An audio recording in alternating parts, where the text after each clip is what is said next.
Let's see, Rabotai, 4 different kind of people.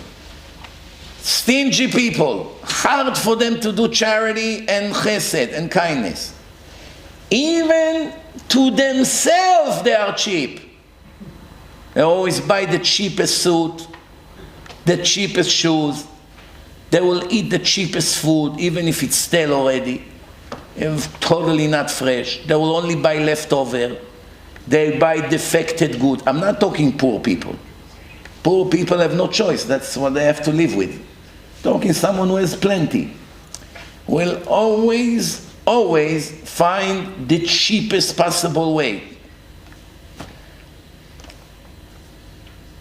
Someone like that have no share in the holiness of Hashem. Is excluded.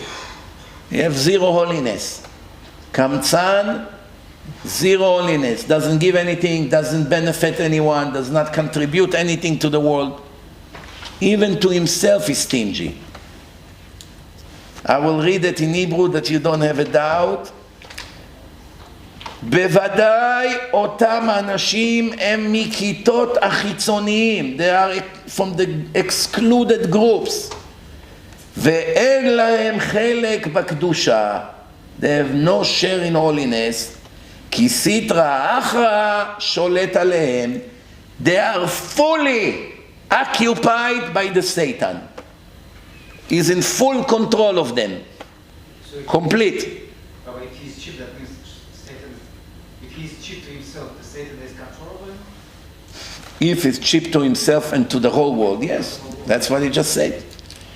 Remember, I'm not teaching my opinions here. This is a shiur Torah here. When it's politics, everyone has his opinion. Sport, opinion. Fashion, opinion. There's many things that it's an argument about opinion. In Torah class, your opinion is the last thing on the list. You teach what's written in holy books. Whether it's comfortable to hear, whether it's not. Whether people like it, whether they hate it. Whether people would listen or whether they don't listen. You have to teach the truth. That's it. Second group, they have evil eye, meaning narrowed eye, ayin tzara, jealousy. They can't see others succeed, and their heart does not let them to donate any charity. Once in a while, they will give a little bit because it got them pride. Meaning in a synagogue, they do a bid. He's very stingy usually, but he wants now to do a show off.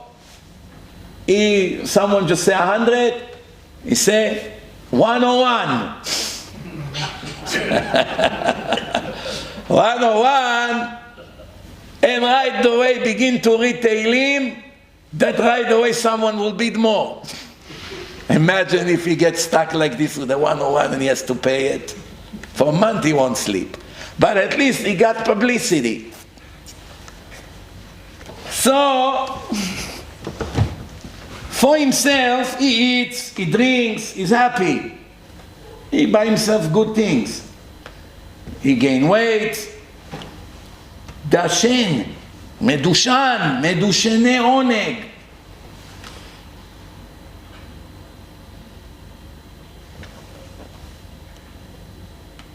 So, the Zohar called these people snakes. Why snakes? Because snakes crawl on their stomach. And this person also crawl on his stomach, meaning he's getting so fat from looking for pleasure and eat and doesn't give anyone else anything, only care about himself. So they call them Sitra de'al gechoncha telech. Hashem said to the snake, I'm chopping your legs off. From now on you will walk on your stomach. So that's an expression in the Zohar. The third group are rich people, and Hashem gave them wealth. They give charity, they do act of kindness, but not enough. And they also have narrow eye, jealousy. They see someone richer, wealthier, it bothers them. And in their life, every time they give, it pinched their heart. Before they give, and days after they give. They have to fight with themselves to give. They don't just give with happiness and have a pleasure that they have a share to help Torah or to save souls. They don't have it. Once they get sick, they become generous. Immediately they open their pocket because they're afraid very much to die. What good is my money if I'll be dead next week? But until there's no immediate threat to them, you don't hear from them. When will you hear from them? Rabbi, can I sponsor a lecture? You know something serious happened. Life and death. Something serious. Trial. Results from an MRI coming or CAT scan in a few days. Don't get me wrong. They do something very, very smart. Sponsoring a lecture before the decree is final, it's 1,000 times better than after. Because once it was already announced, it's very hard to make a clear miracle to take it away. Before it was published, only Hashem knows what's in the body.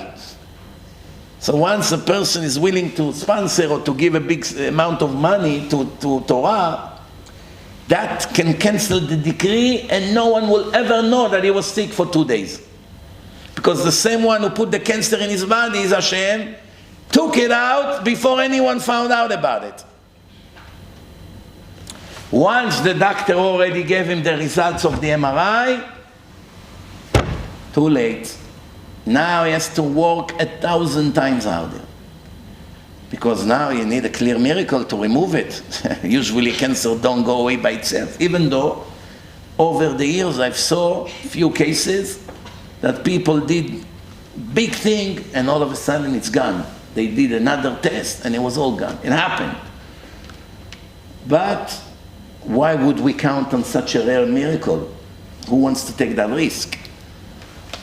So, if nothing happened to them in their lifetime, before they die, they write carefully in their will that after they die, they want their money to build a yeshiva or a synagogue, or that people would sit in yeshiva for a year or 2 or 5 and learn Torah for their soul. Meaning, after I'll die, I want my money to save my soul. Why, you fool? Right now you are alive. You can improve your situation in the eternal world with your own decisions. Why will you count on your son to do it for you? He may never do it because he would like the money for himself. He may do it but in the wrong places. What's better, that you take care of it or you count on your lawyer to take care of it? If you yourself can save yourself, guarantee. Why would you count that someone will do the job? I want to ask you a question. When you fly to Israel, do you take your tefillin on you in your plane or you send it in a suitcase? Do you know one fool that sends his tefillin in a suitcase? It's heavy. With the talit and the siddur, you already have your carry-on, you have this, you have that. You would rather send it with us. If you don't need it on the flight, you might as well send it. No. Who can take such a risk? Sometimes the suitcase will arrive. Sometimes it won't. Sometimes it will completely disappear for life. Or for a few days, they send it by mistake to Zimbabwe. They thought maybe in Uganda, Idi Amin wants to start putting tefillin. Idi Amin Dada. Or maybe Bin Laden in Afghanistan.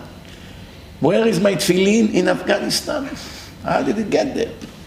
By mistake, we sent it to Afghanistan. We have to wait until it comes back. So, that's the perfect example. Tefillin, you want to make sure it goes to Israel with you. You take care of it. You want them to take care of it? Good luck with that. Good luck with that. That's the third group. And what's the fourth group? Someone that Hashem blessed him with wealth and is very generous in his life. According to his wealth, he gives also a lot of charity. And is busy with a lot of Gmilut Chasadim and Talmud Torah. And spread money a lot to gain more and more and more Torah.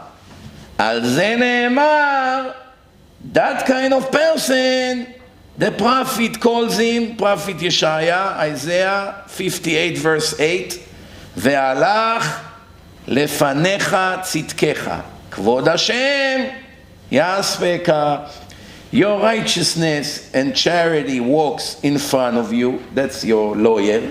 He walks in front of you, so you are secure. And who walks behind you? Hashem himself. Hashem is walking behind you. You go first, not ladies first. Righteous first.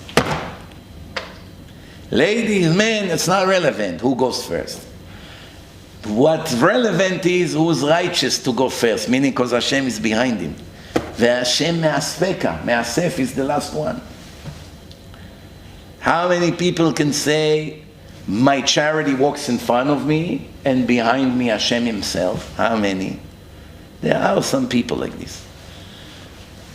So, Rabotai,